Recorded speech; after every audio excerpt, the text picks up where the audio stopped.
안녕하십니까, 후딱후딱입니다. 지금 현대 기아차 하이브리드 1.6 터보 엔진을 사용하고 있는 소렌토 하이브리드, 산타페 하이브리드, 스포티지 하이브리드, K8 하이브리드 등이 엔진 오일에 문제가 있다고 합니다. 제 채널 구독자이신 H 다자녀 아빠 젊은 사업가 분께서 엔진 오일이 증가하는지 확인 요청이 있어 제 경험을 공유하고자 합니다. 제 차량 누적거리는 7,548.6km이고 현재까지 엔진 오일 교체 없이 잘 타고 다니고 있습니다.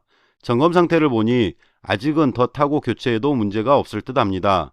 엔진 오일에 대해 제가 아는 범위 내에서 말씀드리겠습니다. 엔진 오일이란 사람 몸으로 비교하면 엔진은 심장, 엔진 오일은 피라고 설명드릴 수 있습니다. 엔진 오일이 부족하면 심장에 피가 공급이 되지 않기 때문에 엔진 오일이 부족할 경우 엔진에 심각한 손상을 줄 수 있습니다. 사람의 몸에서 심장의 역할이 크듯이 자동차 역시 엔진은 정말 중요한 주요 부품입니다. 따라서 건강검진을 하듯이 엔진 오일은 주기적인 점검 관리가 필요합니다. 반대로 엔진 오일이 많을 경우에도 문제가 됩니다. 심장에 필요 이상으로 피가 많이 흐르게 되면 이 역시 심장에 무리가 가기 때문에 적당한 피가 흘러야 하듯 엔진 오일도 적당한 상태를 유지해야 합니다.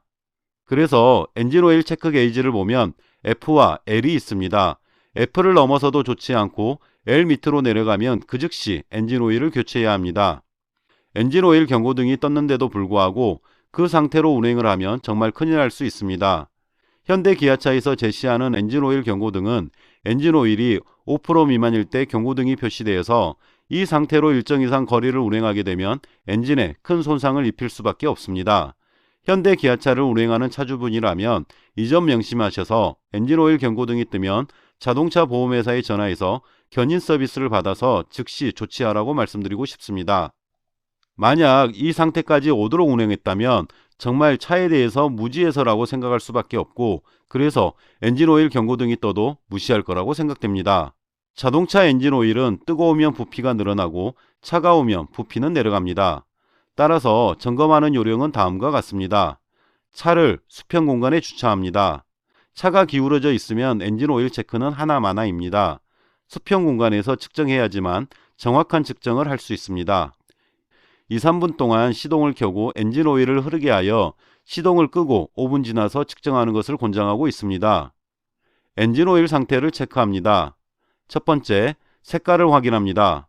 엔진 오일은 처음에는 노란색이었다가 갈색으로 그리고 짙은 갈색으로 바뀌고 나중에는 검은색으로 변합니다. 짙은 갈색 또는 검은색이라면 바로 교체하셔야 합니다. 두 번째, 엔진 오일 양을 측정합니다. F와 L 사이에 있는지 확인하시면 됩니다. 이유는 앞에서 설명드렸습니다. 세 번째, 점도를 확인합니다. 엔진 오일은 매끄러운 상태에서 끈적끈적한 상태로 바뀝니다. 네 번째, 냄새를 확인합니다. 역한 냄새가 난다면 이물질이 들어갔을 가능성이 높습니다. 다섯 번째, A4 용지에 엔진 오일을 묻힙니다. 마르고 나서 찌꺼기가 나오는지 확인하시면 됩니다. 찌꺼기가 있다면 맑은 피가 아니기 때문에 교체하셔야 하고 불스오샷 제품 등을 첨가하는 걸 추천합니다. 엔진 오일에는 광유와 합성유가 있습니다. 광유는 석유를 정제하는 과정에서 첨가물을 넣어서 만든 것을 말합니다. 장점으로는 가격이 저렴합니다만 주행거리가 짧은 것이 단점이라 5,000km 주기로 엔진 오일 교체를 해줘야 합니다. 예전에는 엔진 오일로 광유를 많이 사용했기 때문에 5,000km 운행 시 교체하는 것이 좋다고 말했습니다. 합성유는 분자 구조를 합성하여 만들어낸 엔진 오일로 광유보다 비싸지만 교체 주기 역시 10,000km로 광유보다 주행거리가 길며 고압에서도 점도가 오래 유지되는 장점이 있어서 요즘은 꼭 5,000km를 준수하라는 이야기를 안 합니다. 이상 후딱후딱이었습니다.